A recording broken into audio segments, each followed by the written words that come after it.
Hey guys, it's Mrs. Martin, and I want to introduce you to another artist named Edgar Degas. You might have heard of his artwork. He's an impressionist artist, and there's his self-portrait. So what is Impressionism? We haven't really gone over much of Impressionism yet. Art that uses small, quick brushstrokes with a main focus on light as it changes. So it's not realistic. It was also known for its visual effects and not for details. Impressionism rebelled against academic painting, which was contoured and mostly realistic at the time. So they really did not like Impressionism when they came out, all the critics, because it looked like an unfinished picture, they said. Here is a very famous Degas quote. Art is not what you see, but what you make others see. So you can change people's perceptions and how they think just by being creative. Edgar Degas is known for his chalk pastel drawings and paintings of ballerinas. It is very hard to capture movement in art. Chalk pastels can give a blurred kind of look, which looks like motion, and you are able to work quickly. You guys might know that if you worked with sidewalk chalks. It's very hard to get detailed. Impressionism, the composition. A composition means arrangement of things in your picture. Challenge traditional composition. Usually things were in the center. The main subject was in the center, and your eyes would go right to that. But if you look at this picture as an example, the ballerina is off center in the middle. There's a ballerina on the left that you can't even see her body. You just see her legs.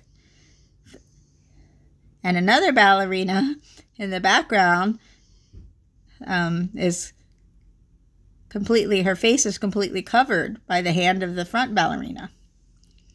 So that's kind of interesting composition. Here's some more examples of his work. Look at how he cut off some of the heads and just left the back of the hair or the side of the face showing with not the top of the head. They're very off center. They're not in the middle. But the Impressionists, they use color to guide your eye around their picture. So you'll see repeating colors around. Like if you're looking here, pink is down here, and then it goes up to here. See that? And it leads your eye around the picture. That's what good artists do.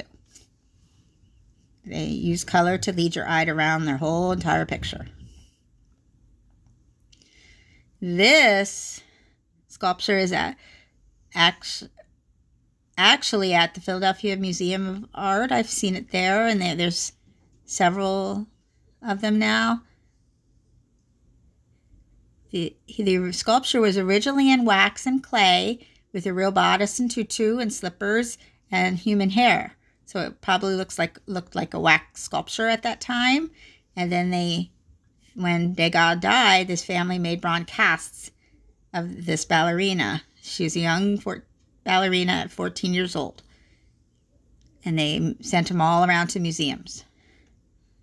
A lot of people made fun of her because she looked like she was a teenager with an attitude, they said, or she looked like she was not having fun. She wasn't smiling.